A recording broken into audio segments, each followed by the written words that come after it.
Okay, Chair, we're now live on YouTube. When you're ready, would you like to start the meeting? Thank you very much. Good morning, everybody, and welcome to East Devon District Council's virtual strategic planning committee meeting for Tuesday, the 7th of June, 2022. I'm your chair, Councillor Paul Arnott. Based on a decision of council to continue virtual meetings until the 31st of October 2022, may I remind both members and public attending or watching that the council has delegated much of its decision-taking power to our senior officers, but will continue to adhere as closely as possible to the procedural rules detailed in our constitution. If we lose the internet connection, please bear with us. We'll try and get it going after 15 minutes, but if we can't, we'll have to reconvene at a later date. Members, if you wish to comment, please raise your electronic hand in the usual way and wait to be called. Members of the public, please view our agenda at eastdevon.gov.uk. Just before we start, two little bits of housekeeping of my own. First of all, this is my first time in the chair at strategic planning, so please take me gently, members. It looks like quite a straightforward agenda, but you know that's where it can all kick off, I suppose. And secondly, I'd just like to thank, on behalf of the whole committee, the outgoing chair of the committee, Councillor Dan Ledger, who did an absolutely fantastic job over 2 years and has led us through the early, very difficult phases of the local plan. I know has been incredibly responsive to all members when they've had strategic or other planning issues. So thank you, Dan, for that. And I would like that to be minuted, please. Our thanks to Dan Ledger. And there you go. Round of applause from Councillor Allen. So thank you very much for that. Thanks, Mike. So we'll now start the meeting properly by doing a roll call of the committee members here present by Wendy Harris, please. Wendy. Thank you, Chair. So I'll start with yourself, Councillor Arnott. Present. Thank you. Vice Chair, Councillor Davey. Present. Thank you. Councillor Allen. Yes, I'm here, Wendy. Thank you. Councillor Bailey. Present. Thank you. Councillor Blakey. Present. Thank you. Councillor Hayward. Present, thank you. Thank you. Councillor Howe. Present, thank you. Thank you. Councillor Ingham. Present, thank you. Councillor Lawrence. Present, thank you. Councillor Ledger. Present, thank you, Wendy. Councillor Moulding. Present. Councillor Pratt. Present, thank you. Councillor Rylance. Present. Thank you. I can confirm we are correct for today's meeting, Chair. Thank you, members. Thank you, Wendy, for that. Moving on now to agenda item 2, the minutes of our previous meeting of the 3rd of May 2022, pages 3 to 7. If anybody has a comment on those minutes, please raise your electronic hands. If I see no raised hands, I'll take this as an indication you are happy for the minutes to be noted. And I see no hands there. Thank you very much for that. They are duly noted. Agenda item 3, back to Wendy, please, for apologies. Yes, we've received 2 committee apologies from Councillor Chamberlain and Councillor Skinner, and non-committee member Councillor Young. Thank you very much, Wendy. Agenda item 4 is the new and refreshed regime around declarations of interest. So can I come back to you, Wendy, to lead us through that, perhaps with Mrs. Shaw, however you want to work it. Thank you. Yep, so bear with me while I read through the new declarations, what we want you to declare. It is quite lengthy, so just bear with me. So when I call your name, if you could just, as usual, just state the agenda item, and then you will need to declare whether it directly relates to a DPI, directly relates to your finances or well-being of an other interestable interest. And then thirdly, excuse me, you need to declare whether it's a non-registrable interest, and this means it directly relates to your finances or well-being of you and a close relative or associate, affects your finances or well-being, including yourself, a close relative or close associate, or, sorry, this is a bit confusing, or an other registrable interest and affects you to a greater extent than most people, and whether most people would think your judgment would be clouded. And finally, whether it affects your finances or well-being of yourself, a relative or close associate, or an other registrable interest, but no more than most people would not think your judgment would be clouded. Now, sorry if I've confused you. It is quite lengthy, but hopefully as we go through, sort of what you need to do is you need to consider the report, what's in the report, and whether that relates to your interests. And finally, you need to actually give the reason why you are declaring that interest. So I'll start with Councillor Allen. Well, that's really kind. Thank you ever so much. First one in. And I can declare that I have no problem with any of the items mentioned, and that my judgment is unimpaired in any way. Thank you ever so much. Thank you. Councillor Arnott. Yeah, I shall take Councillor Allen's example. I am also, I believe, in the position to say that I have no interests at all in any of the agenda items today. Thank you. Thank you. Councillor Bailey.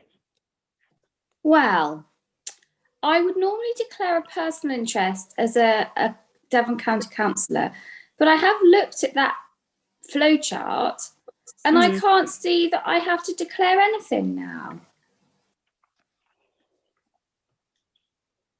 But that feels a bit strange.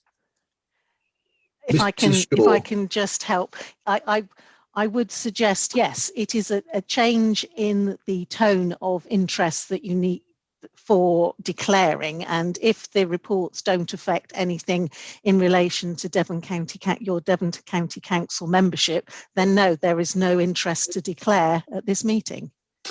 In that case, I shan't declare an interest. Thank you.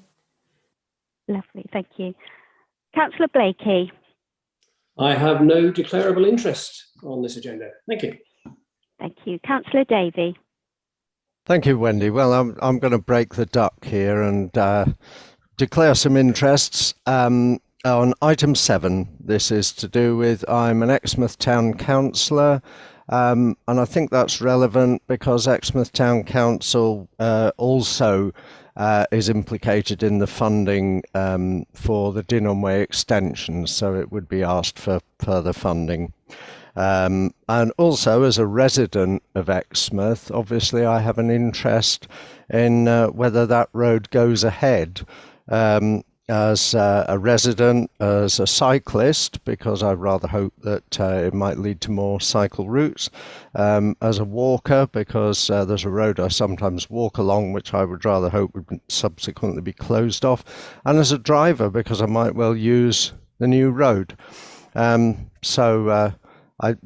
That's simply a personal interest, or I guess it would be a non-registerable interest as a resident of Exmouth. If I may, Chair. Go ahead. Councillor Davey. Yes, non-registrable interests. There are 2 separate steps to take through the flowchart. So are you declaring a directly relates non-registrable interest, or an affects and prejudicial non-registrable interest?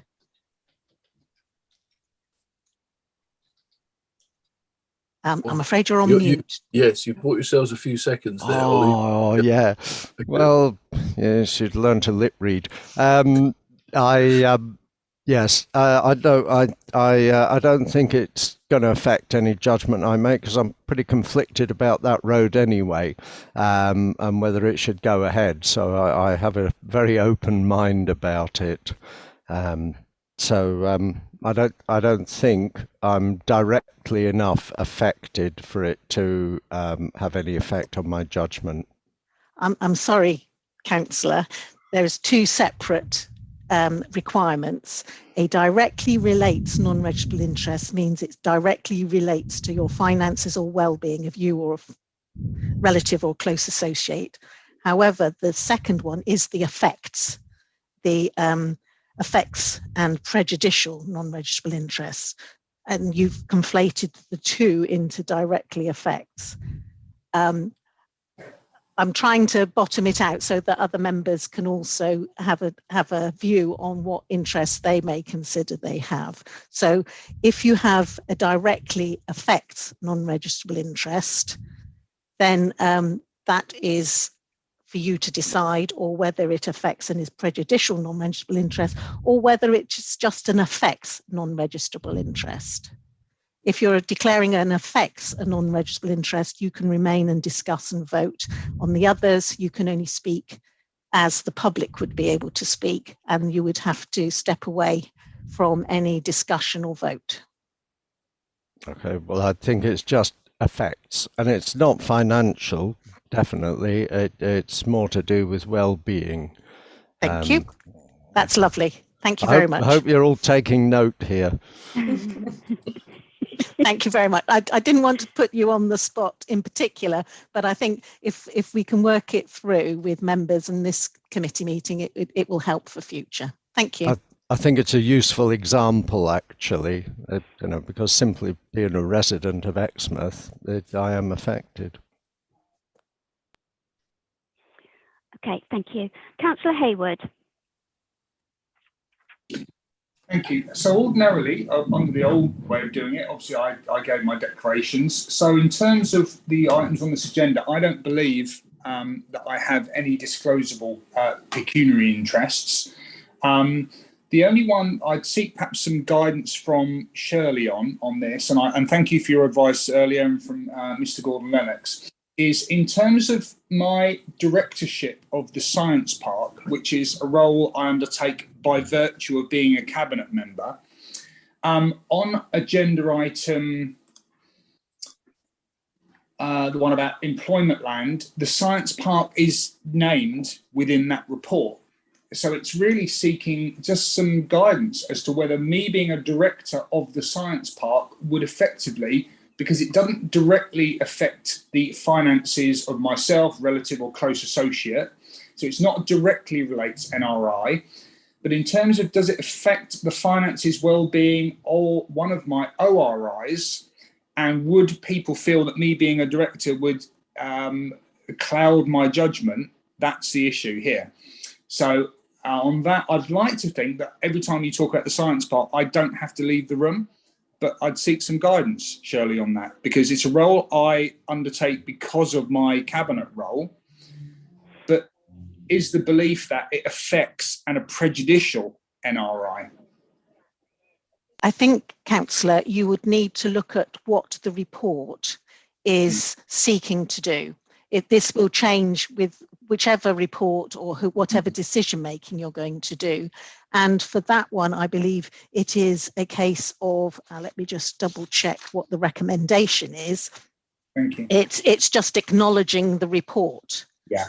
So now, in that case, will that then be thought to be would you be prejudicial in acknowledging the report? So it's for you to decide whether that is. So on that basis, I don't believe that it affects me or affects my NRI or my ORI, in which case I will declare no interest, simply in that we are acknowledging. Thank you very much. Thank you very much.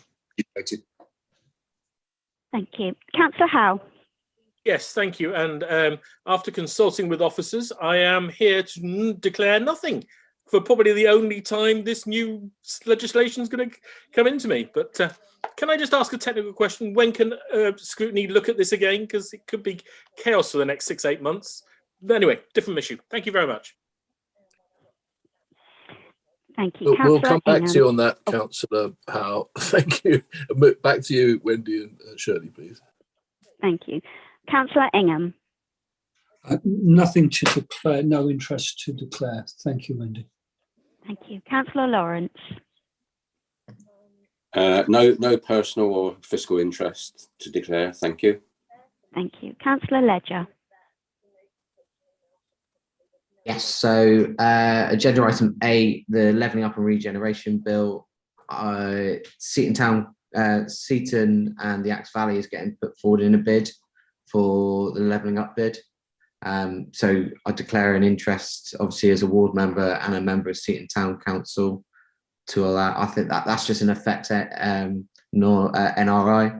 And then in agenda item 9, the Employment Land Review, a unit owned by my family is listed, but whether that affects me more, I don't believe so. So again, I would say that's an effect NRI as well.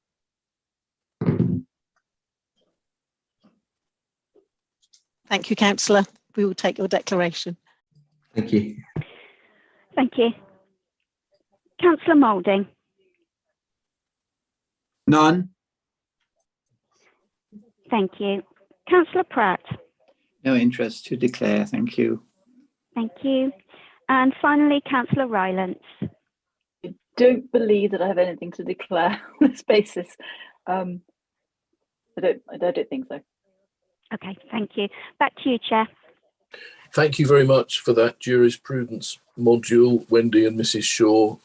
And I'm quite sure that at least a quarter of us understood what was going on there. And that was, and actually, Councillor Howe's point is well made. And we've all had the training on this, but I think we can all agree that I always compare it to somebody in the city explaining to me what a derivative is.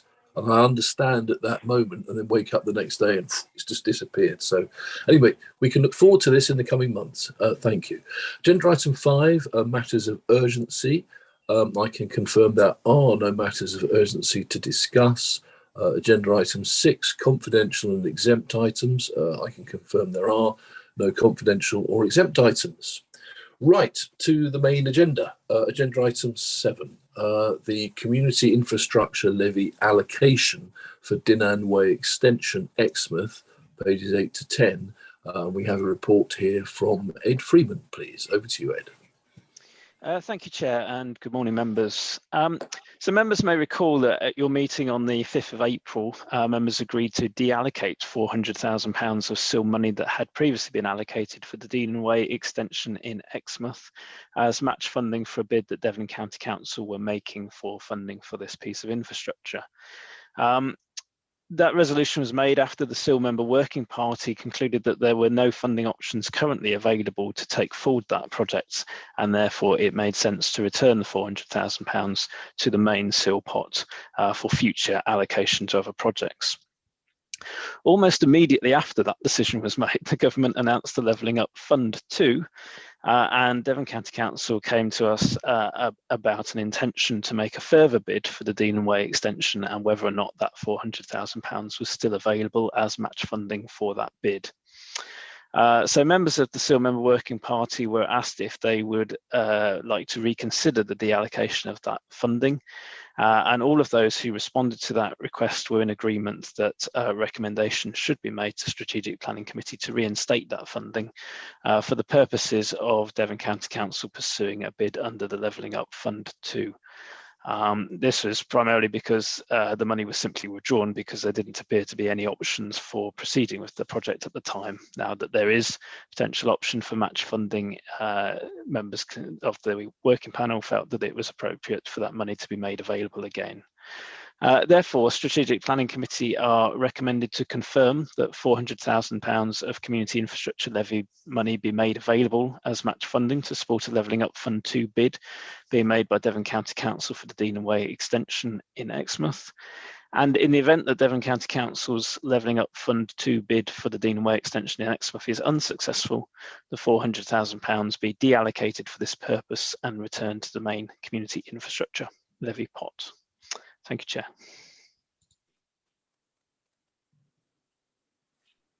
For that, to any members from outside of the Strategic Planning Committee to speak, please. And I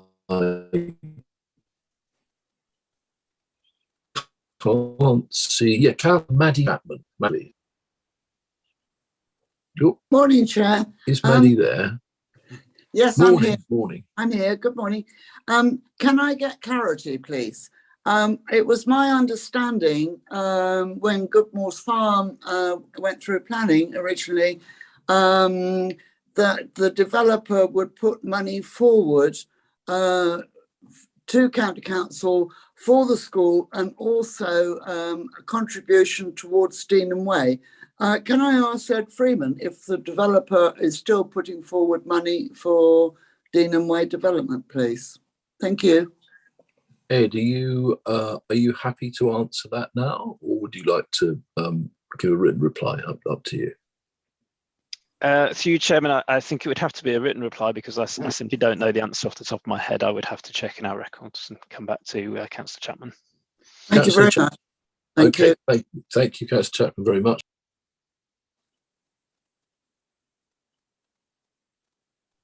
You're on mute, Chair. Thank you, former Chair. Right, we're now back into the committee itself, and we have three at the moment: Councillor Rylance, Councillor Ledger, Councillor Ingham. Councillor Rylance first, please. Thank you, Chair. So thank you for the report, Ed. I have a question, I suppose, sort of an observation. Firstly, we don't risk losing this money; it's just allocated, and if the bid doesn't go ahead, then it returns to the pot. Is my understanding, and I'd like that confirmed. The other thing is that given price rises recently, are we sure that 400,000 match funded is going to be in any way enough, given what's happened over the last 2 years, with the rise in prices of absolutely everything, including not least fuel and anything we need to import? So is this going to is it going to be inadequate, even if we do end up going ahead with all the funding? Is my question. Again, Ed, any feelings on that? Yes, thank you, Chair. So in terms of the first question, the intention in the recommendation is that if the Levelling Up Fund 2 bid is unsuccessful, that the money is returned to the central SIL pot and be allocated for this purpose, as was the original intention, because the opportunity to obtain match funding will then have gone. In terms of the amount, I should say after we published this report, I was contacted by an officer at Devon County Council about whether or not there were opportunities to increase the funding, because as you rightly say, the cost of the project has increased. It became complicated because obviously we sought the views of the SIL member working party, who make recommendations to Strategic Planning Committee on these options, and time was so short by the time the issue was raised. It was felt better to simply proceed with the proposed recommendation and trust that the bid overall would make up for any shortfall in funding. But obviously, if members did want to increase the offer of match funding, then that is open to members and within members' gift to do that. As far as I'm aware, but as I say, the process should be that the SIL member working party make a recommendation to Strategic Planning Committee, and obviously that part of the process would have been missed, in that the SIL member working party wouldn't have been engaged in that discussion about increasing the amount. So members should bear that in mind, I suppose. Thank you. Thank you, Mr. Freeman. Councillor Rylance, are you happy with that, or do you want to? Just a small follow-up. I'd be rather wary of making elaborate plans to deliver this road if we can't then, because of inflation, deliver it in full, and then you have to come back and ask for more money. So I'm just wondering, given that inflation is running at 10% a year, and the shortage of available people to work on this kind of site, that whether we shouldn't actually potentially increase the amount, but then how would that work with the match funding from county is the question. Would they also increase their funding? Well, I suppose what we're looking at here, we are only looking at a bid, aren't we? So it's a hypothetical at the moment. Let's see how far it goes, and whether how the levelling up strategy is going as well nationally. I think that's going to be important. So, but that's a point well worth noting, Councillor Rylance. Thank you. So coming now to Councillor Dan Ledger, please. Thanks very much, Chair. Looking at the report, I wouldn't be in favour of increasing the amount of money that we put forward to this. It is still a Devon County function. we do have a finite amount of SIL funding for the district, and it needs to be spent all across the district. £400,000 was the amount that was put forward. I think we should still continue with that. And I think it's a good amount to put forward for match funding. I'd be more than happy to propose the recommendations as stated under the report, both 1 and 2. Thank you. Thank you very much, Councillor Ledger. Councillor Benningham, please, Ben. Thank you, Chair. With every decision of this nature, I believe we have to cross-reference every time with the Devon Climate Emergency Strategy. We have to say, is this essential, or is this a nice to have that we can do without? Well, I can tell you that we've done without this for 30 years, and it was considered initially as part of a dual carriageway link up in the 1980s. And so for me, building a new road of this nature, which is not essential, is fundamentally wrong, and we shouldn't be doing it. And it's disappointing to me that Devon County Council consider this appropriate, because it isn't essential. It will just move traffic jams from one part of East Devon to 5-10 minutes away, and compound issues at Cliff St Mary and at junction 30 of the M5. And because of that, therefore brings me to think that recommendation number 1, I certainly can't support. I hope others who have similar green values to myself will also not support recommendation 1. And the inevitable is that recommendation 2, I can support that, because I believe the money should go straight back into the pot and be spent on something like the regeneration of the centre of Exmouth, which is of tremendous value to our community. Thank you, Chair. Thank you, Councillor Ingham, for a thoughtful contribution. A comment just to add to that is that this does have the ardent full support of the Member of Parliament, Simon Jupp, and of Devon County, but I quite respect your own green perspective on that, so thank you. Councillor Kevin Blakey, please. Thank you, Chair. First of all, reference to Councillor Rylance's comments with regard to the increase in costs. Perfectly valid comment. Just to put it into perspective, where we know locally that costs for building works have increased by at least 25% in the last 12 months. So we're looking at quite a significant increase here. It's not just inflation, it's inflation plus. But that said, Councillor Ledger is quite right that the pot is only so big, and that 400,000 is the figure that we are being asked to look at here. It is a DCC responsibility ultimately, and therefore I would like to second his proposal to accept the recommendation as written. Thank you very much. Thank you, Councillor Blakey. Councillor Mike Howell, please.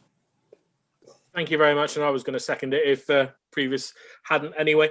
On the original bid, when this was actually put in originally by the SIL group, there was a link to Exmouth Town Council contributing as well. And I can't quite see, I mean, it's such a long agenda, I might have skirted over this. I was just wondering if that's still there and whether Exmouth Town Council will still be supporting it. Because obviously they had a quite large, sizable sum of money as well in their SIL funds. But otherwise, for every piece of sense and common sense of trying to drive around that area, this road needs to go ahead, unfortunately. It doesn't solve the ultimate problem of the 376, but it'll alleviate the bit in Exmouth. So I'll support it. Thank you. Thank you, Councillor Howe. Ed, I saw you scrutinising your screen just then. Do you have an answer about ETC's involvement in this? Thank you, Chair. I can't give a definitive answer, but my understanding is that the town council element was never withdrawn, and so is still sat there and would continue as match funding for this bid. Perhaps others may know better. Perhaps Councillor Davey, as a town councillor, may know for certain. I see Councillor Chapman is coming in. Maddie. Yes, I understand it is, Chair. And Councillor Davey? That's also my understanding, that it was never actually deallocated by Exmouth. The figure that comes to mind is 150,000, Maddie, is that correct? No, it is match funding with East Devon. Yeah, but it was 150,000, I believe, was Exmouth Town Council's contribution. Yeah, I understand it's going up to 400,000 to match East Devon. Is it? Well, this is worth clarifying, particularly for the people of Exmouth, I suggest. Okay, well, let's do a bit of research on that one in the background. That's obviously an Exmouth Town Council matter, but it's interesting that it's raised. So coming back to you, Councillor Davey, I think you already had your hand up. I did, thank you, Chair. Yeah, it was kind of Councillor Ingham has sort of pricked my green conscience there. I'm making a very heartfelt point about building further roads.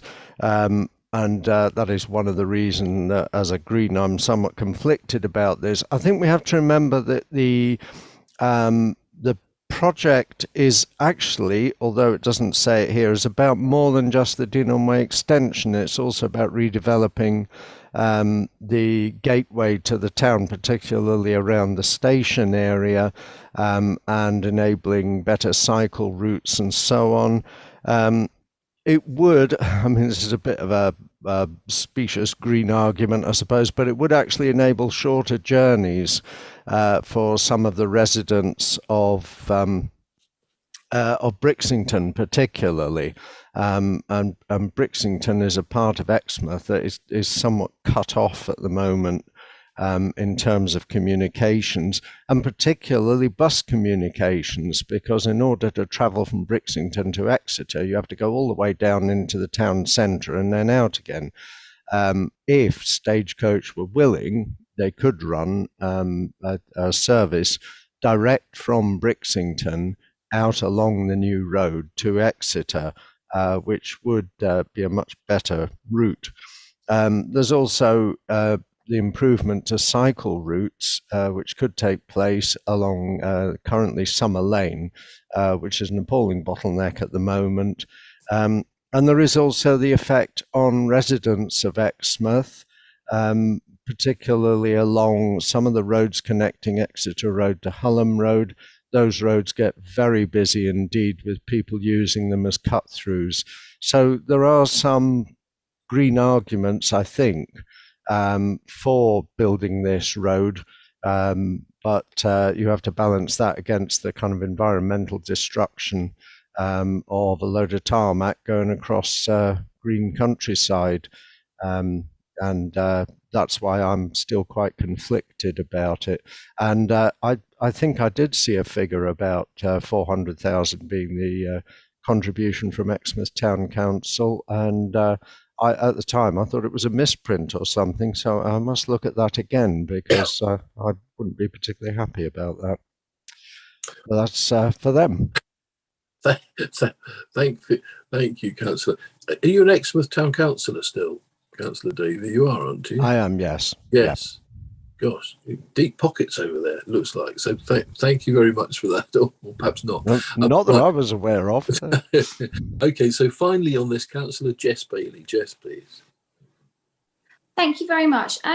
Well, I don't claim to be any kind of expert at all on the Dinham Way extension, but I'm really struggling based on the paper that's come forward. I feel like I don't know enough.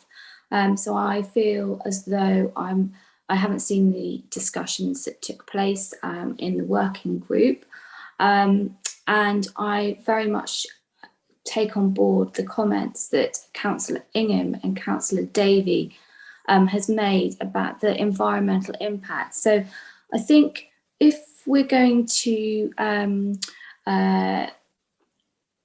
do things that do. There may be green aspects to this project, but it's not clear to me from the report what those are and how much they cost. But I think if we are going to be building new roads, I think we have to be really clear how we reconcile building a new road or a new road extension with our ambitions to be a green council. And it's not clear. And I think we should be really screening our decision making within the context of the green agenda and our green ambitions. And to me, I haven't seen a compelling reason why it's necessary, why we're spending so much money. There may be very good reasons for it, but I can't glean those from the report itself, and I haven't seen the minutes from the working group. So at the moment, I can't support it because I feel it's an awful lot of money. I'm not convinced that that money couldn't be spent somewhere else more effectively. I haven't been involved in the background. I know that there have been discussions around this for a long time, but at the moment, I can't see that there's a compelling reason to go ahead with it. Thank you. Okay, thank you, Councillor Bailey. I think two really important points are coming out of this debate. So I'll ask a question of Ed in a minute. The first point would be around how this has come about as a bid, the context of the Levelling Up Fund, and effectively, in political terms, really a requirement for county and district and other parties to put together some kind of bid for things that are likely to be supported. So this has been very much something that has, without being political, but it is very much something that has been driven by the Conservative county with the full support of the Conservative MP. So that's pushed ahead, and we're in a position where we do not want to either be or be seen to be anything less than helpful with a levelling up bid. So there's a political side to that. However, absolutely mindful about what Councillor Bailey, Councillor Ingham, Councillor Davey have said. So Ed, in terms of where we are as a council at the moment, when we're looking about being involved in, complicit in, if you will, projects that inevitably end up tarmacking a field, as Councillor Davies said. Where are we with cross-referencing, as Councillor Ingham meant, this with the climate change strategy and sort of screening it for green policy as well? Is this something we're able to do at the moment?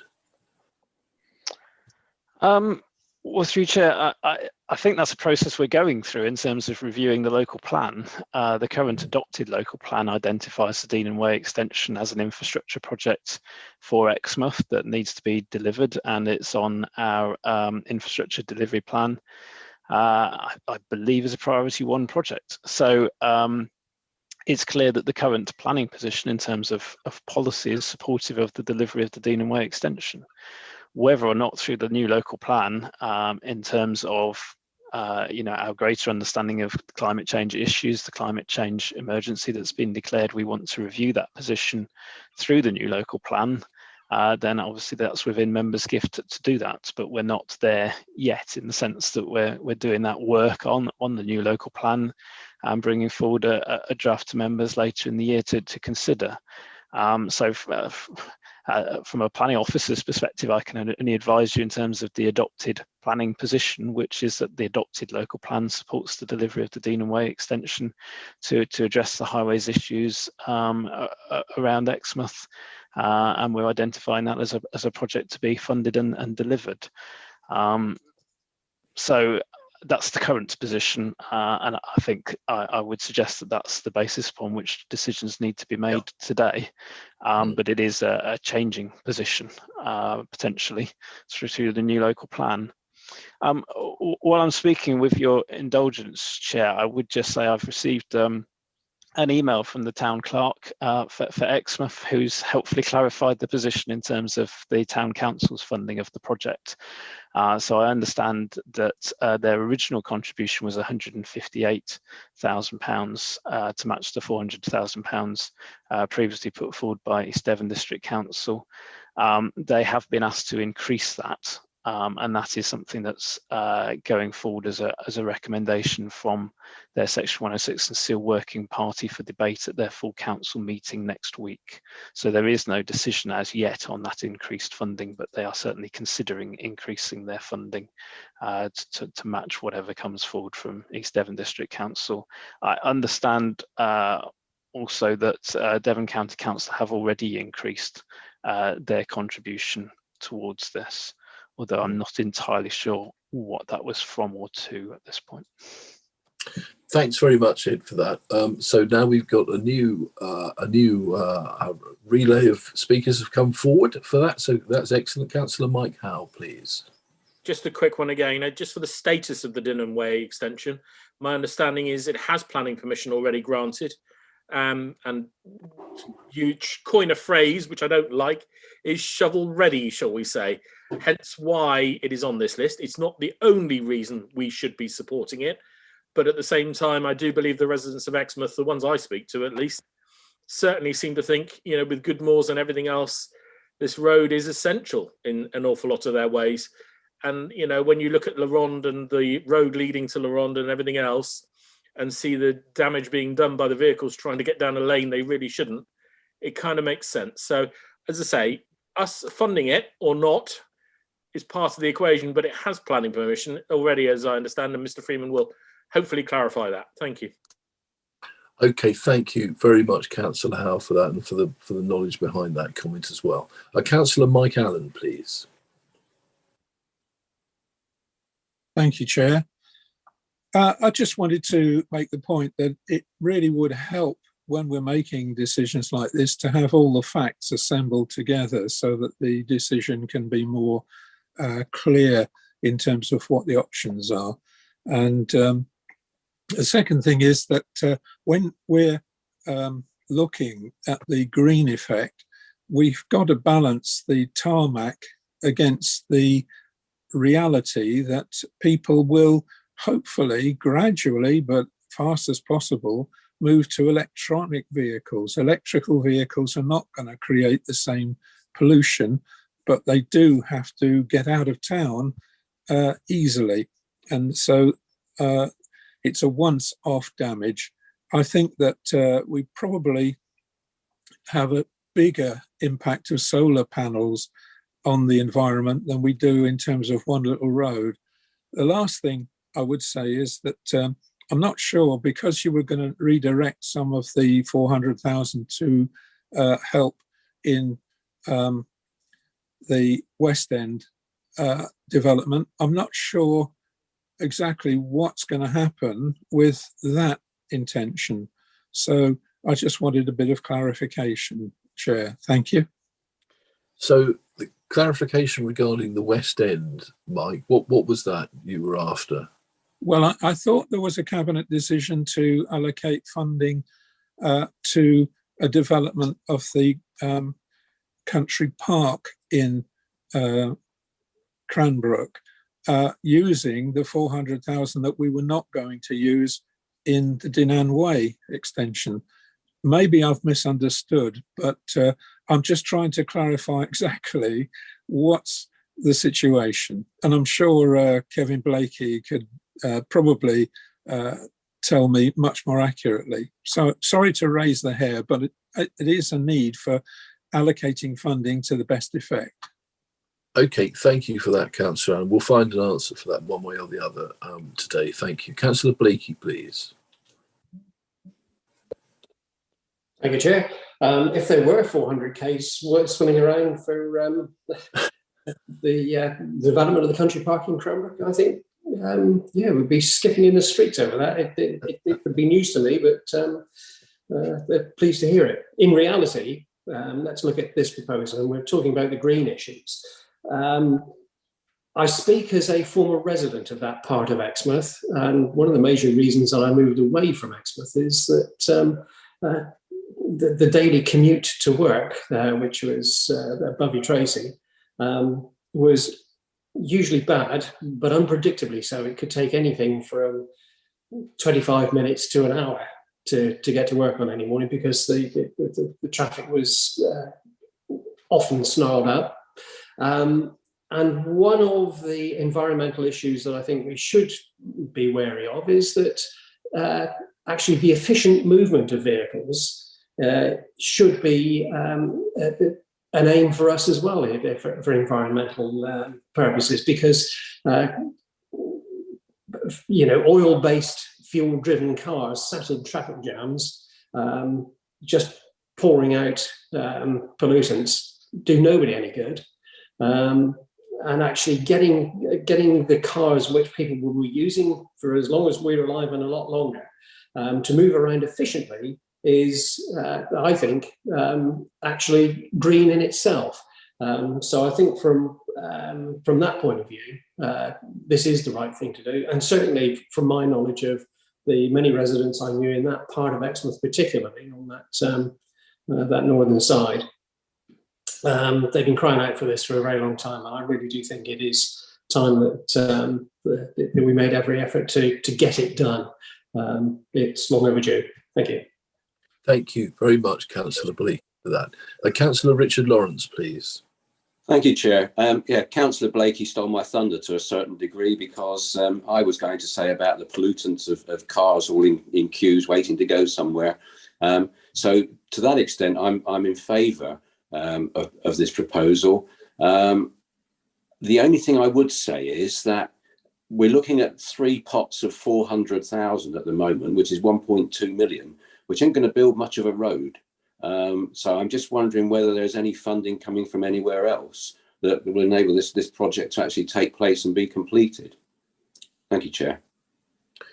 Thank you. I mean, I think that's the point about the Levelling Up Fund bid, isn't it? Is that central government then write us a cheque. As I understand it, somebody else may know something better than that.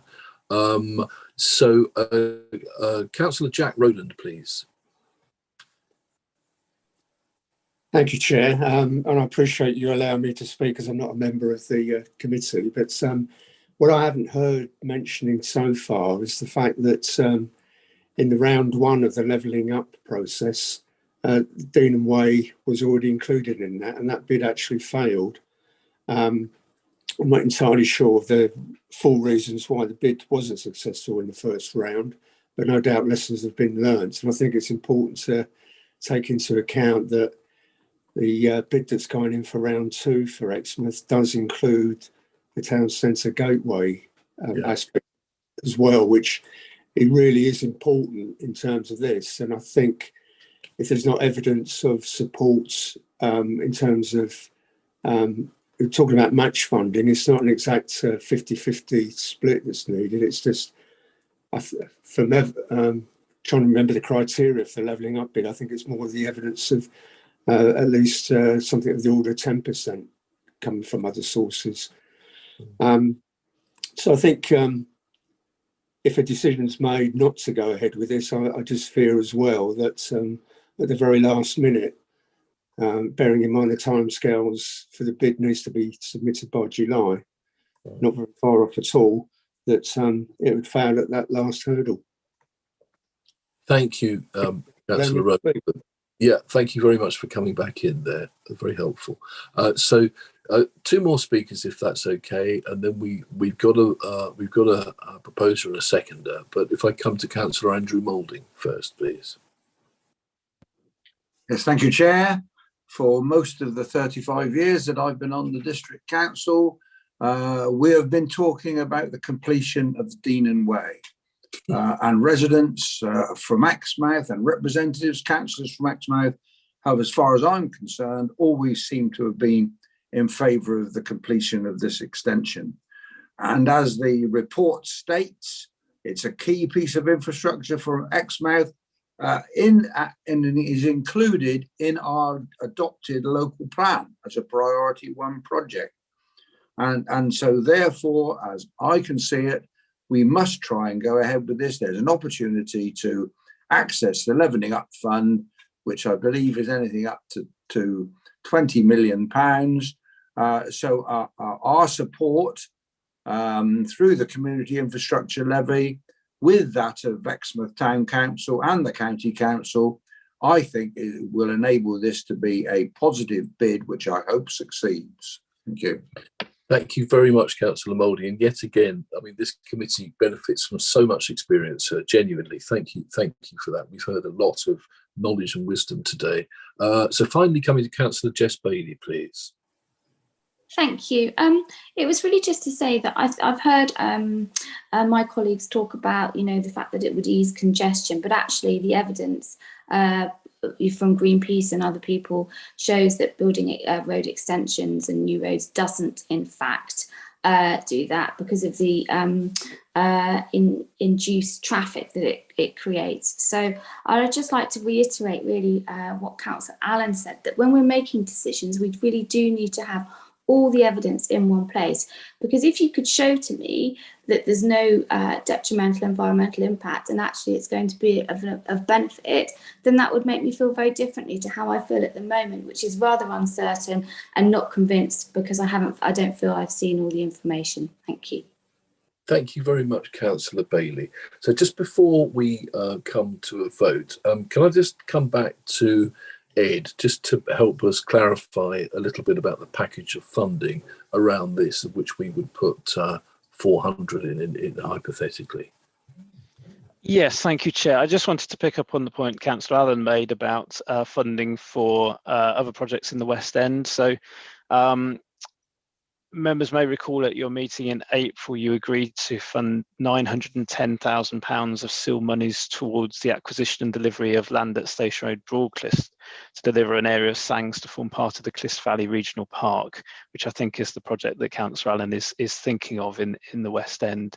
That funding was not predicated on the £400,000 of SIL that had been attributed to the Dean and Way extension being withdrawn. There is ample money in the SIL pot to fund both, if that's members' wish. In fact, I think at the time of the SIL member working party meeting earlier this year, there was £4.5 million in the SIL pot available for spend, and members resolved that as much of that as possible should be retained for future large-scale projects, which we can see on the horizon. So I know that sounds like a lot of money is not in infrastructure funding terms. So there was a need to acknowledge by the working party to retain as much of that as possible. But there is no issue in terms of reinstating the £400,000 for the Dean and Way extension in terms of delivering the Clist Valley Regional Park project. Both can be funded if necessary. Thank you, Chair.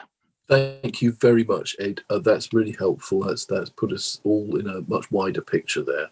And, I suppose Councillor Mouldy has made the point, hasn't he? This is something that people of Exmouth have wanted for 35 years and hasn't, nobody's been able to deliver it yet. So there we go. So, right, we have a proposer and a seconder.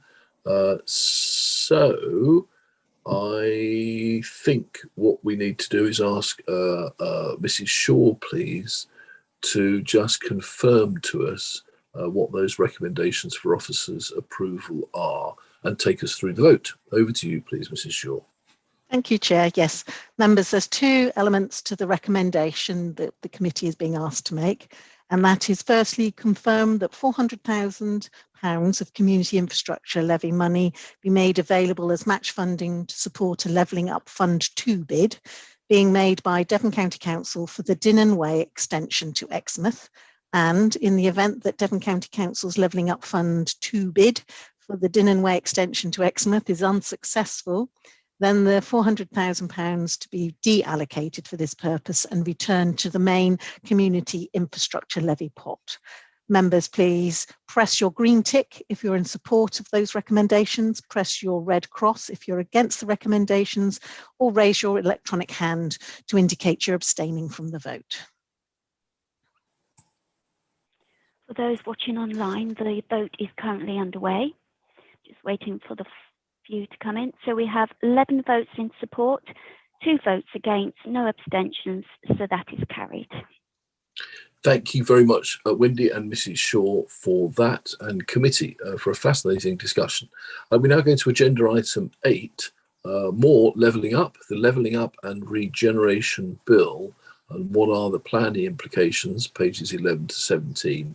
And Ed Freeman has a report for us on this as well. Ed, please. Yes, thank you, Chair. So this report just seeks to summarise the proposals which are coming forward in the Levelling Up and Regeneration Bill with regards to changes to the planning system.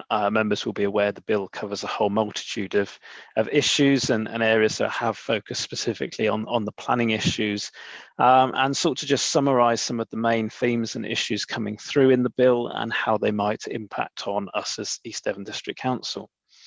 In terms of the main themes, it is important to note that the bill still focuses on a plan-led planning system and emphasises the importance of having an up-to-date local plan. So I think this gives us assurance that moving ahead with the local plan is the right thing to be doing at this point in time.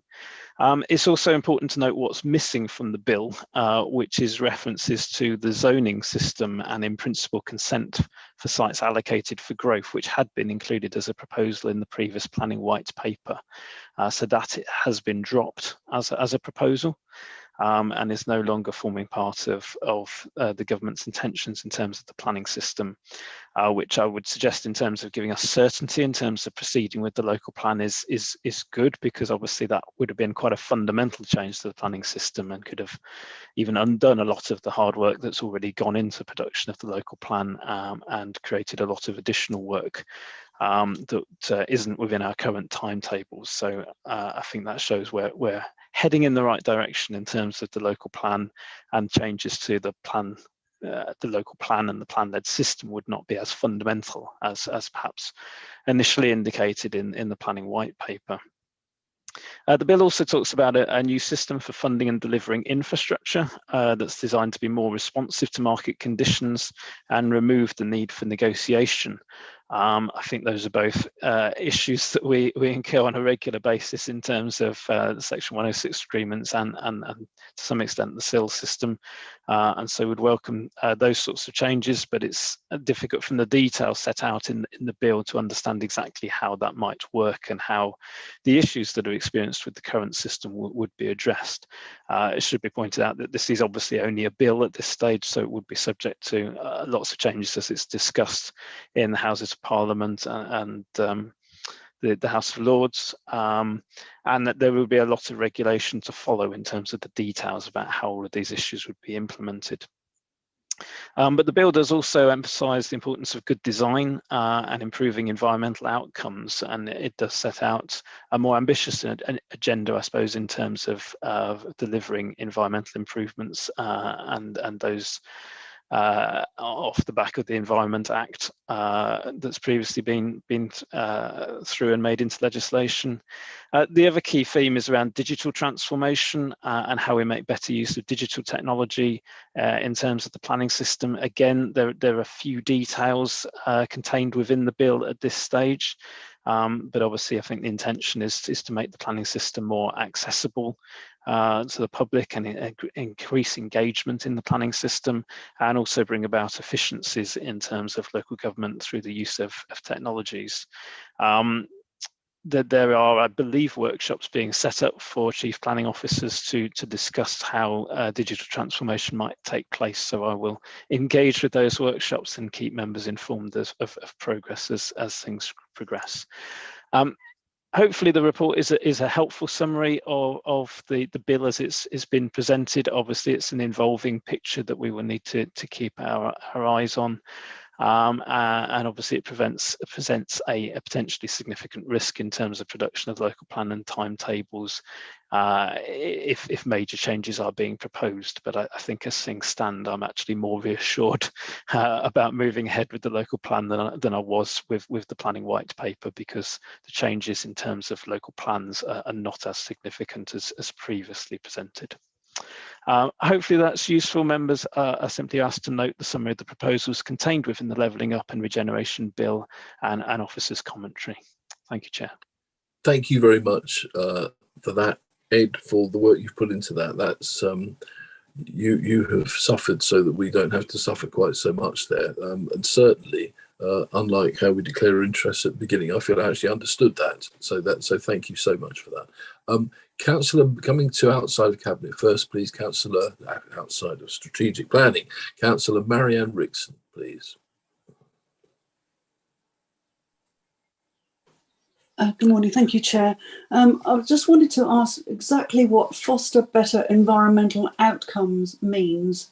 It refers later on to, gosh, where is it? Environmental outcome reports. So this is rather vague. So what exactly does this mean? Ed, well, I tell you what, let's save an answer for later, Ed. Well, again, let's go through a few more questions. Thanks for that, Mary. Any other points you'd like to make, Councillor Rickson? No, not at this stage. Okay, thank you. Councillor Jess Bailey, please. Thank you. What I find a bit frustrating about this is that when Michael Gove, the Secretary of State, came out to talk about, well, went on to Radio 4 to talk about the bill, he suggested that 300,000 was no longer the target. And yet number 10, later that very day, said it was still the target. So if they don't even know that, it doesn't really build a kind of confidence for all of us local authorities into actually what the targets are going to be. And I think considering the government's ambitions of so-called levelling up, it's a very lackluster attempt. I don't think, I thank you very much for your report, Ed, but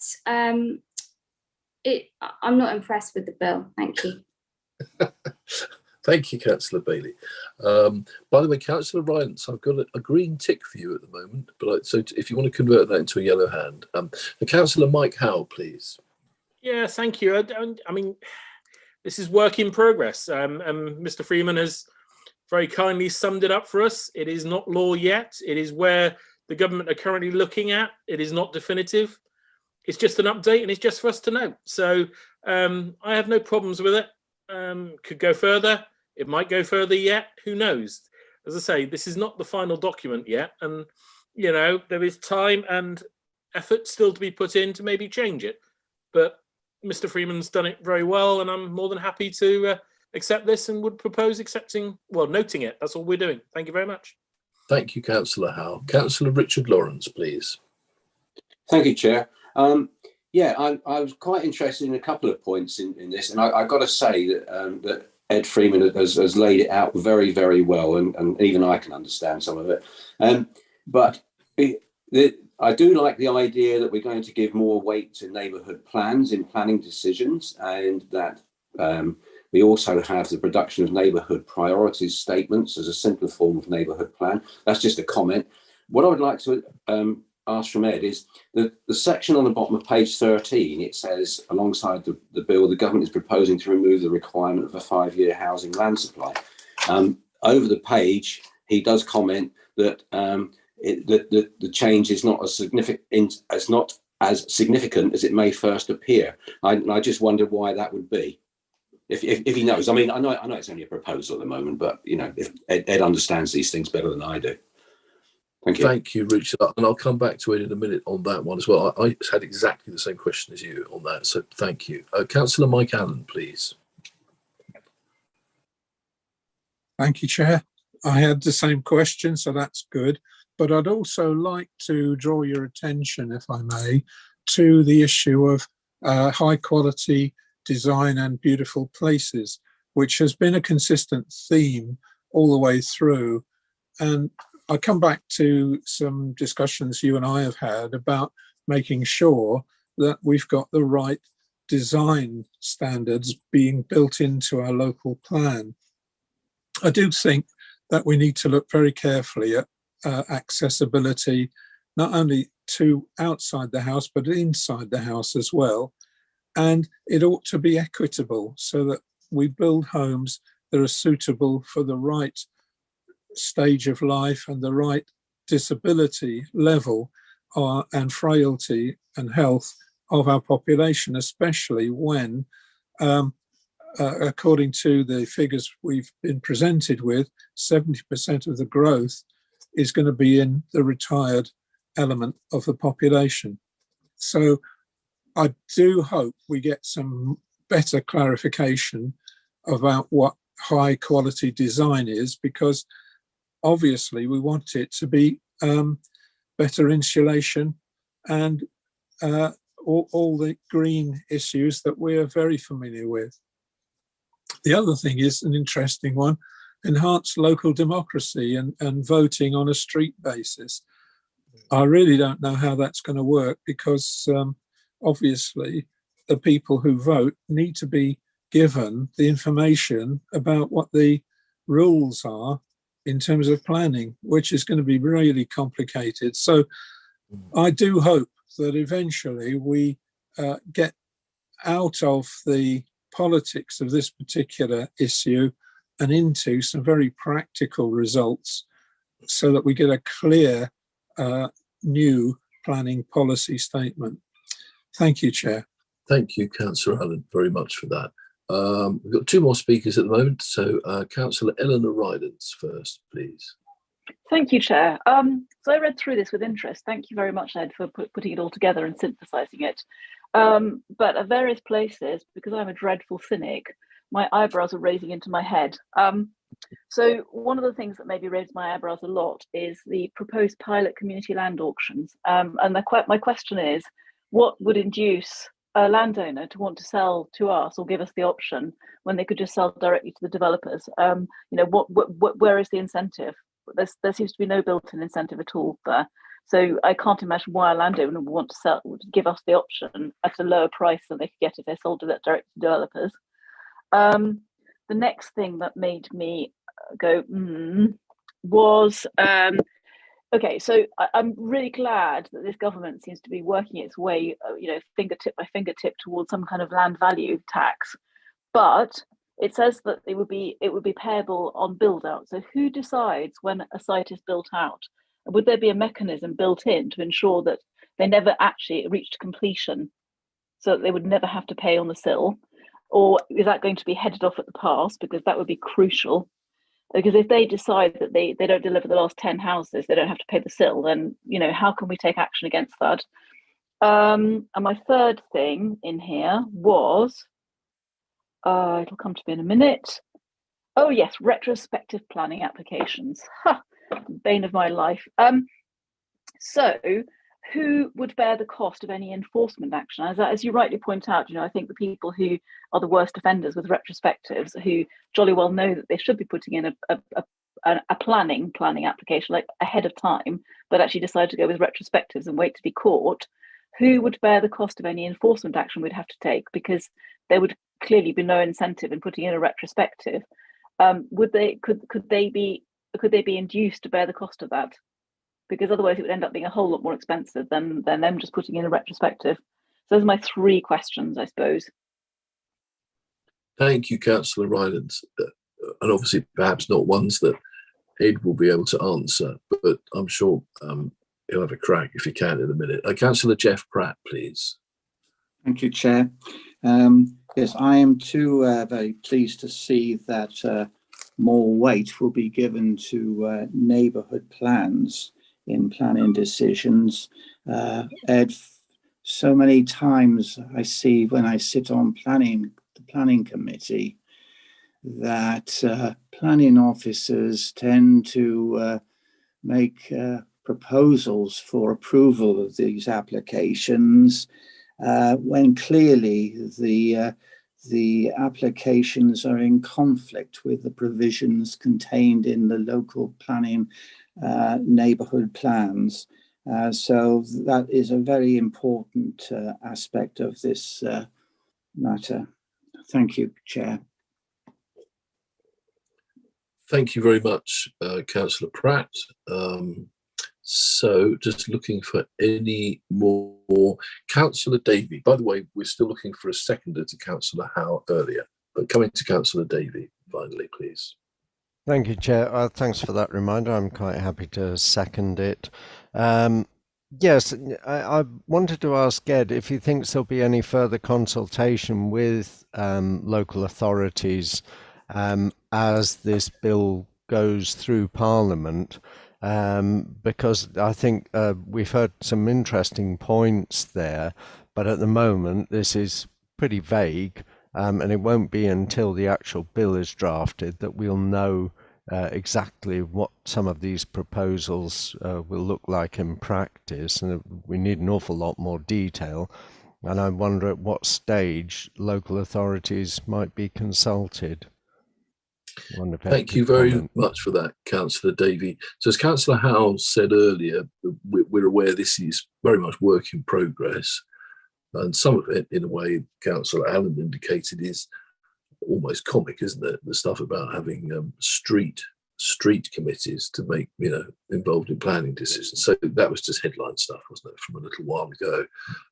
But Ed, there were a few sort of specific questions there from Councillors Rickson and Bailey and Lawrence and so forth. Have you been able to come up with any thoughts in the interim? Yes, thank you, Chair. So yes, if I go back to the start and Councillor Rickson's question about environmental outcomes reports, to be honest, I genuinely don't know how they're going to differ from what we already do, which is environmental impact assessments and strategic environmental assessments. All the bill does is give a name to this requirement to prepare environmental outcome reports, and that this replaces the current arrangements for EIAs and SEAs. It doesn't explain how they are any different. So I genuinely don't know if it's just a rebranding exercise, because a lot of the legislation that sits behind strategic environmental assessments and environmental impact assessments was all European legislation. And obviously following Brexit, all of that's kind of been carried over into local legislation. But I'm not clear whether or not it's just a sort of rebranding exercise of putting our own take on those sorts of requirements, or whether or not it will be something genuinely different. I think, as with a lot of these things, the devil's in the detail, isn't it?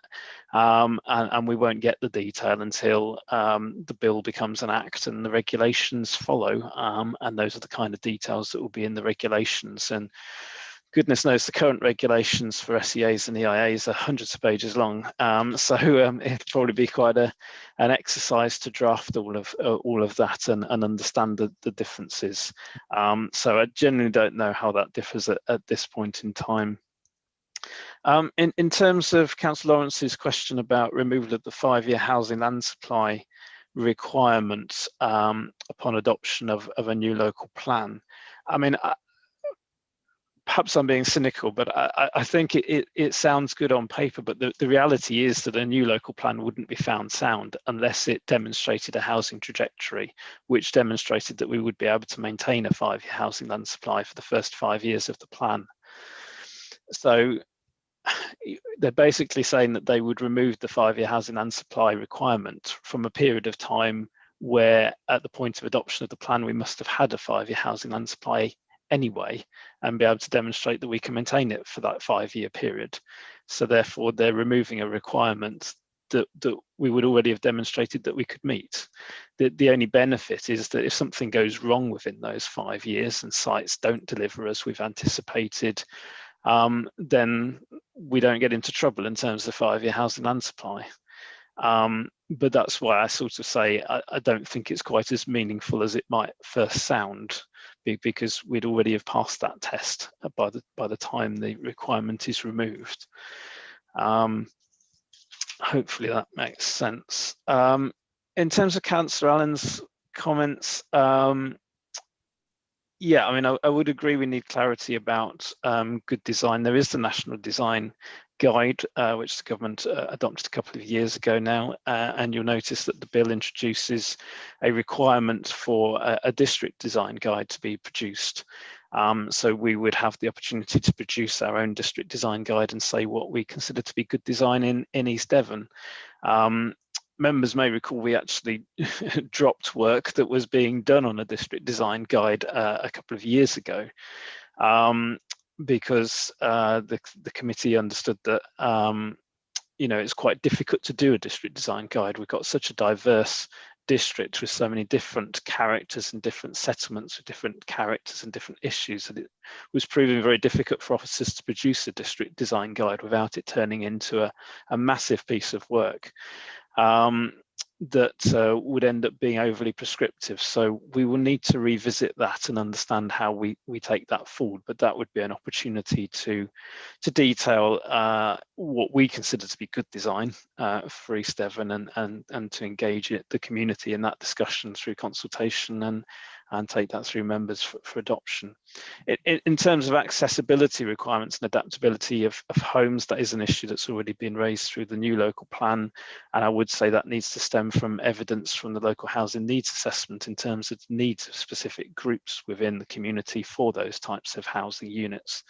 And while I'm on the local housing needs assessment, I'll do a quick plug for the workshop on Friday this week that all members have been invited to from our consultants who are producing the local housing needs assessment.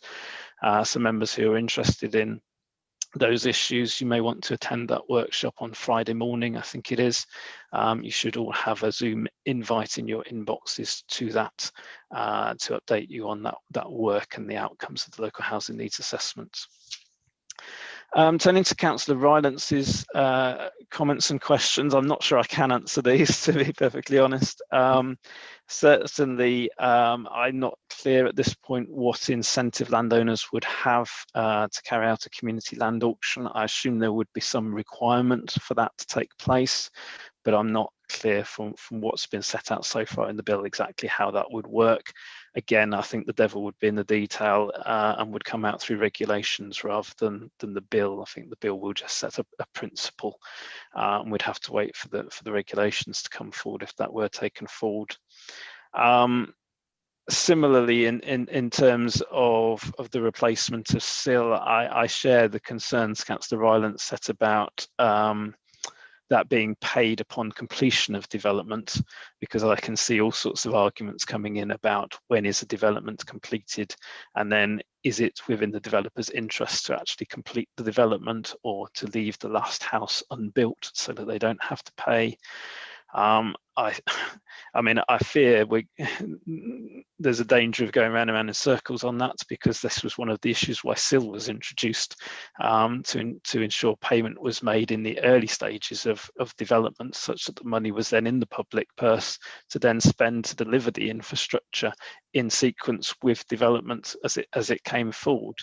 And it's right to say that that hasn't worked because SIL doesn't collect sufficient money to enable that to happen. It was always going to be part of a package of funding, and the match funding is rarely there to enable that to be delivered. My fear is by only requiring developers to pay at the end, then it potentially makes that situation even worse than the current situation, unless there is forward funding in place. I think it does talk elsewhere about opportunities to borrow against future receipts, but that puts potential significant financial liability on local authorities to do that. So that has its own implications. And likewise, in terms of retrospective planning permissions, I think on one hand, increasing the fees for retrospective planning applications is a potential sort of disincentive for not applying up front and doing it retrospectively, but it will make it harder to get people to apply retrospectively, and then that leaves us with the difficult position of deciding, well, do we take enforcement action, or is the development fundamentally something that we would have accepted, and therefore we don't take any enforcement action, and therefore people just get away with it effectively.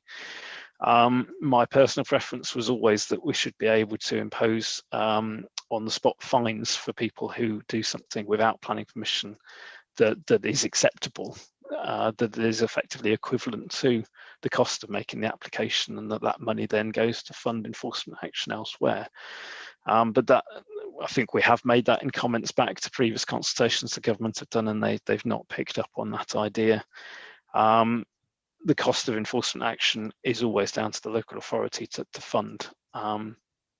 Obviously, fee income partially funds the cost of the service, but ultimately the service is a burden on the central funding of the council, because the fee income is not sufficient to cover the overall costs. However, if they increase the fee income overall, there is potential to cover those costs depending on how much they increase the fees that we do charge for applications and other work that we do. And finally, I think the last question was from Councillor Davey about further consultation.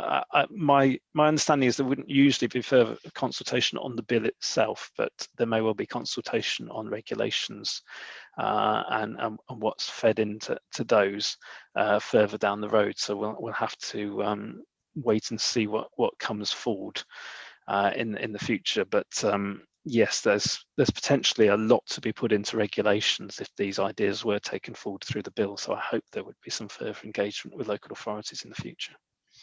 Thank you, Chair. Thank you very much, Ed. Thank you, members, for all those questions, and for Ed for very comprehensive replies to those. Coming back to Councillor Jess Bailey, please. Oh, it was only just a really quick question. Ed, could you record the meeting on Friday, please? Yes, through you, Chair. I think that is the intention in you. any event to record that, yes. Okay. Ed, just one question from me. Is there anything in here which indicates the government is going to look at improving energy efficiency on existing housing stock, and whether there might be some increased grants for that as well? Is that something that's in there anywhere?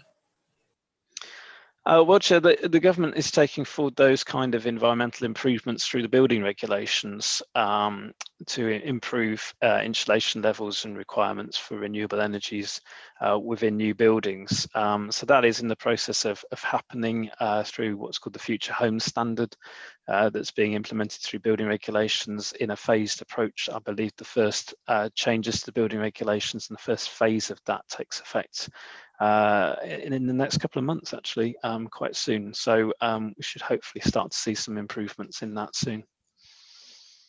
Brilliant. That's really useful to know. Thank you very much. So we have a proposal, a seconder. So if I come over, please, to Mrs. Shaw to take us through the rest.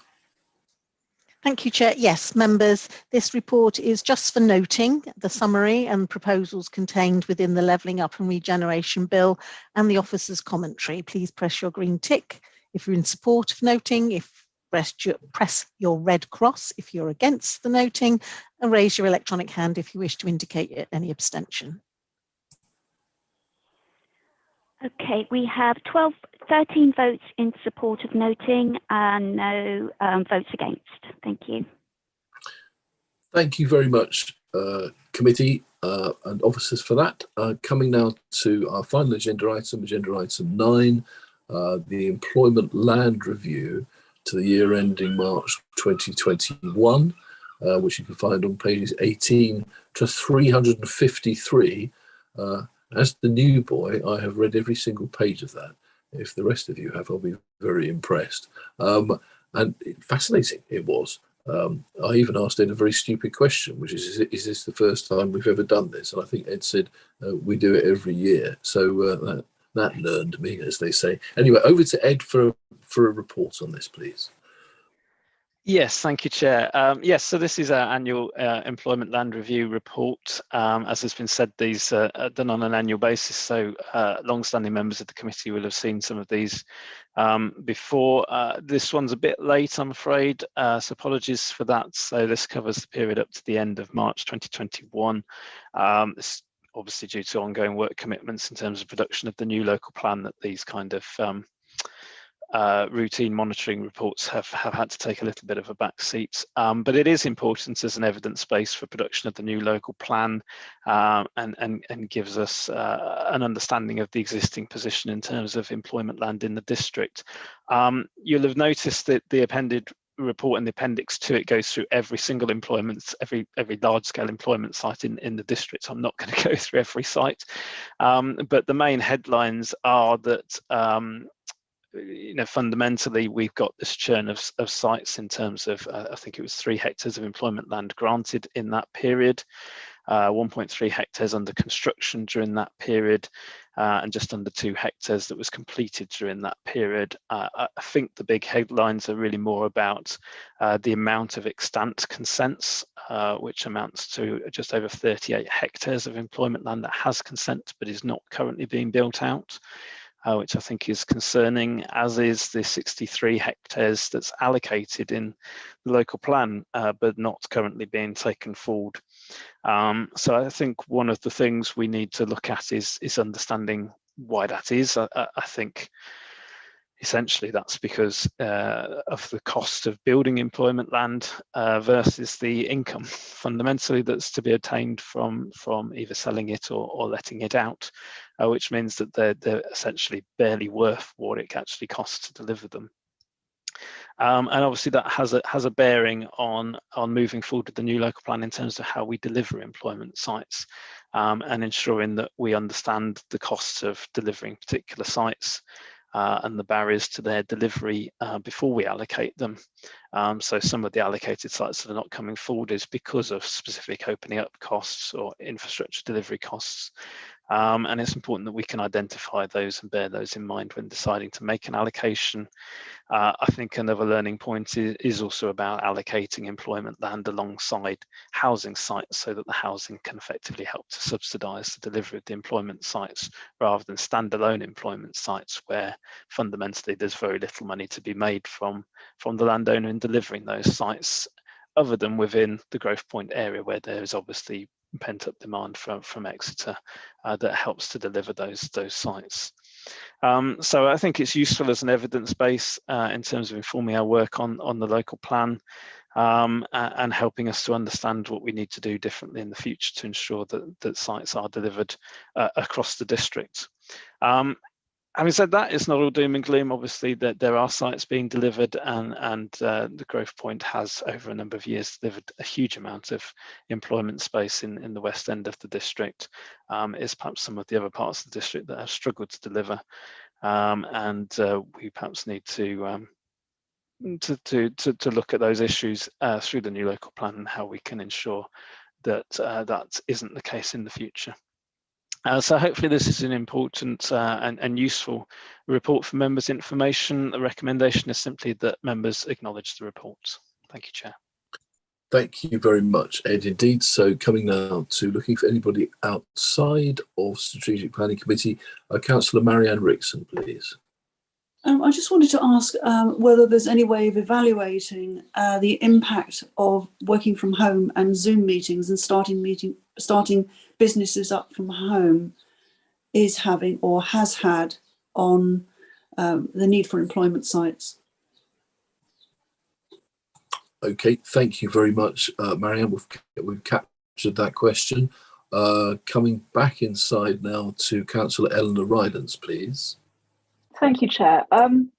So my question is, I suppose, it's slightly a zoning question, and it's also to do with the collapse in the number of B categories for employment site. And what I'm seeing coming forwards a lot is a lot of B8s in areas that are really not suitable for large HGVs, with roads that are completely inappropriate.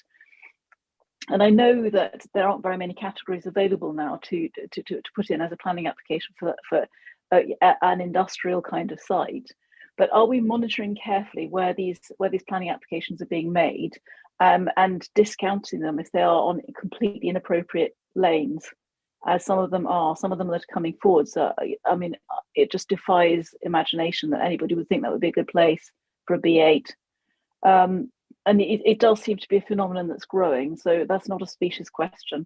Thank you. Okay, thank you, Councillor Rylance. Councillor Mike Allen, please. Thank you, Chair. I mean, at present, the whole situation with remote working means that demand is being held back because people just don't know necessarily what to build, but the science park and the area around there obviously is going to get good quality, and also B8 is going to be allocating there because it's a very strategic place for distribution. I think that one of the problems I have in our plan is to figure out what our policy is in the areas outside the West End in terms of encouraging employment. And that's something which I've been asking for some time. We gave up the idea of one home, one job but we haven't really replaced it with a clear economic planning strategy. And so I welcome this report because it gives us a basis on which we can start building it. But I do think that we look forward to the September report on economic development needs without expecting anything hugely insightful, because the situation is changing so much. The last thing I would say is that there was one aspect of the report which I found I wasn't sure about, and that was Honiton lost about half its industrial capacity in terms of land when Taylor Wimpey built a new estate. I can't find that noted in the report, but I'm sure that Ed can find it for me in the Ottery Moor Lane area. Thank you ever so much. I'm finished. Thank you, Councillor Allen. And finally, Councillor Mike Howe, please. Oh, well, not finally, Councillor Ingham in a minute. Councillor Howe, please. Thank you very much. And thank you, Ed, for another good report. I suppose it's following on all these sites that have their permissions, have been allocated and aren't delivering. Because, as Mr. Freeman will know, I always have this grave concern where a site is allocated for employment because it's easier to get employment because we have various problems of having to deliver employment. And then it's never delivered one way or another, but maybe a material start, a metre trench, shall we say, is done. So they have their permanent permission. And then a number of years later, or the next plan review or whatever, come in saying, well, let's have housing. It's got planning permission already. Let's convert it to housing. And then we're chasing our tail again because we've got to not only, most cases, allow the planning, the housing on it, you've then got to replace the lost allocation with further employment land, and we're chasing our tail. So I just want some assurance, and I know Mr. Freeman will not struggle with this. I would like to have some assurance or some thought given how we can protect these employment allocations to make sure they stay employment and don't get converted to housing allocations at a later date. Because sure as eggs is eggs, we've got to have employment land, and it's no good keeping a barn door open, losing it as fast as we're producing it, but we're not really producing it because it's just being allocated and then going elsewhere. So, I'd say a bit of a ramble, but I hope you get where I'm coming from. Thank you. Thank you, Councillor Howe, very much. Councillor Benningham, please. Thank you, Chair. To start off with, on page 21.4.5, very interesting. If you compare those figures, there's a statement there, isn't there, in 4.6. But get your pens out. I've calculated from 2015 to 2020, Great Britain, growth 2.7% approximately. Southwest, these are employee jobs, yes. Southwest, 3.7%. East Devon, 4.4%. Excellent news. So that clarifies for me that East Devon is certainly an area of opportunity for employment growth, because that's what we're already doing. And we must encourage that and hold on to it by its shirt tails and make sure we go along improving all the time. We need to ensure, don't we, that not only that employment, Mr. Freeman, is put next to our houses, we need to ensure new homes and employment are adjacent to meet the Devon Climate Emergency Strategy. So where you've already got employment, that is where we strategically should be building houses. And we have to support innovation and green energy growth to also meet the climate emergency strategy. Now, can I ask you to just turn to page 38? Let's have a look at that nice colourful map. Please note the centres of employment around Exmouth and even Budley. Then go north a bit and have a look at the Sidmouth Road and also the A30. Look at the high, intense number of centres of employment. And that tells me that our draft hierarchy of development intent, which puts Exmouth at the top, is complete rubbish. Look at the map. That tells us where we should be building houses. It's very clear. We have to stop commuting as much as possible. So you build the houses where they're needed. Thank you very much, Chair. Thank you very much, Councillor Ingham.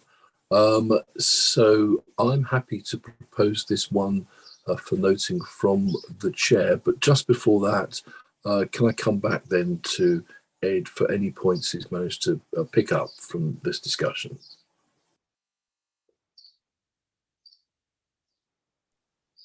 Thank you, Chancellor. I'm just trying to read my own writing.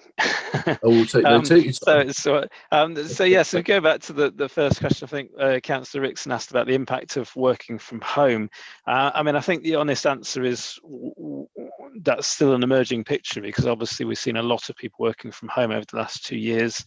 I think there has been a gradual return to the office to some extent, but nobody really knows whether or not that's permanent, or to what extent there'll be a further migration back to office working, and to what extent working from home is a permanent thing. So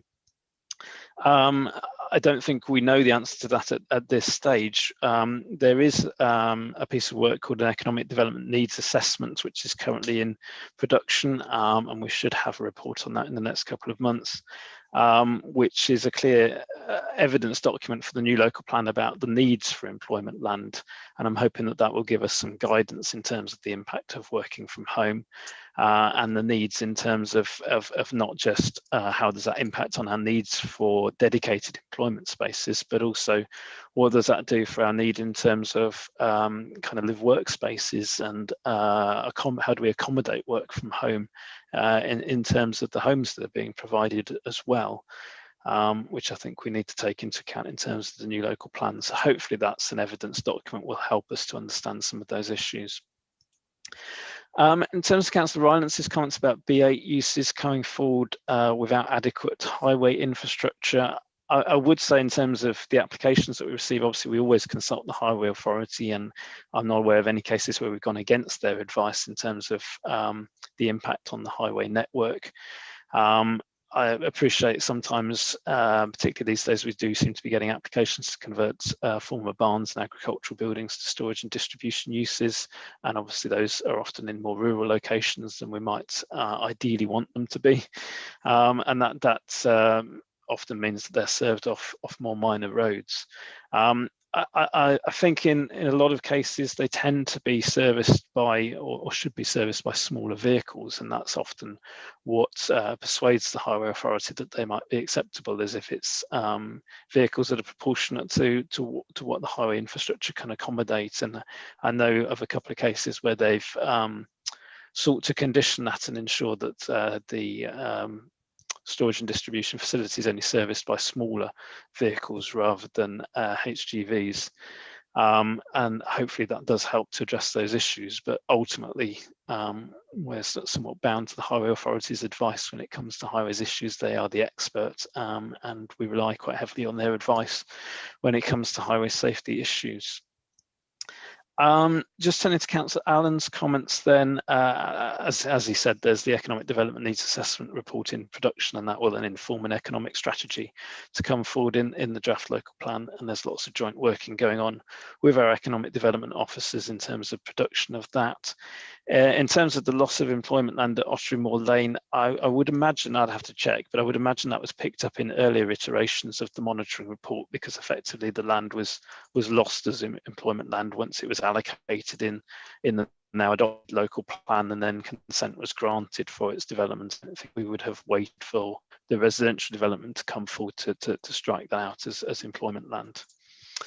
And then turning to Councillor Howe's comments in terms of safeguarding land that's sort of set aside for employment purposes.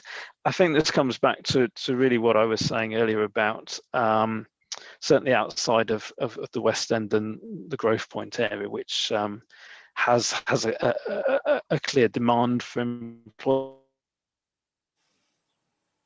land that's enabling those sites to come forward without sort of being subsidised by housing development.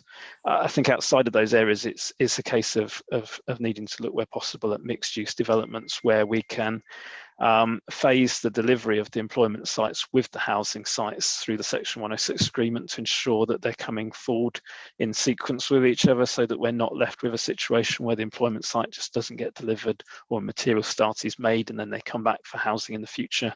I think if we can link the two together and ensure that the employment site is effectively subsidised to some extent by the housing sites, then we can try and ensure that those are delivered and we're not put in that position whereby we're in danger of them coming forward for housing instead. I think the other thing to do is we need to do more work at the allocation stage at looking at what's viable and deliverable before we allocate sites, so that we understand those sorts of issues and can ensure that we're allocating sites that can be delivered, rather than allocating a site and then finding later on that when we do the further work, actually the costs of delivering the infrastructure mean it's simply not viable and can't be delivered. So it's doing our homework up front a bit more with this local plan than perhaps we did with the last. Just finally, I haven't checked Councillor Ingham's figures, but I don't question them, and I think it's picking up on the success story that has been the enterprise zone and the Growth Point area, where we really have been punching above our weight in terms of what's been delivered in terms of employment land and employment sites. I wouldn't disagree that we need to deliver new homes alongside jobs. I think that's part of the mixed use development approach that I'm endorsing through the new local plan. I would just urge, some caution around building homes around existing centres of employment, because some of those centres have developed from the conversion of farmyards and agricultural buildings, and so while there may be jobs in those locations, there may not be other services and facilities that are important for residents to be able to access readily and by sustainable means to enable those to be sustainable locations for new homes to be built. So I don't know that it should guide us to that extent. The settlement hierarchy that members have previously considered did take account of jobs in those locations, and that was one of the factors that was factored into that. And while sort of the location of jobs needs to be taken into account, I don't think it's by any means the only issue to be taken into account in terms of where we locate homes. We need to ensure that the full range of facilities are available within easy walking and cycling distance or by public transport. Thank you, Chair. Thank you again, Ed, very much. So as I've said, I'm happy to propose us noting this from the Chair. So if I can go over to Mrs. Shaw, please, to take us through the rest. Thank you, Chair. As this is just an acknowledging report, do you wish to go for a vote of all members, or just acknowledge from the Chair that the report has been fully debated and acknowledged? Yeah, let's make them do some work. I think we should definitely go to a vote. Let's just do that, just to affirm. Thank you, Chair. Thank you. Yes, members, please press your green tick if you're in support of acknowledging the report. Press your red cross if you're against acknowledging the report, or raise your electronic hand if you wish to indicate an abstention. We have 13 votes in support of acknowledging the report, with none against, no abstentions. Thank you so much, Mrs. Shaw. Thank you, Wendy. Thank you, committee, for a terrific meeting. There was a lot of learning packed into 1 hour 45 there. So thank you for all of your contributions today, members and officers. That brings the meeting to an end. And can I remind members that until the Democratic Services team confirm that the live stream has stopped, you can still be seen and heard. Thank you very much. Good morning. Thank you, Chair.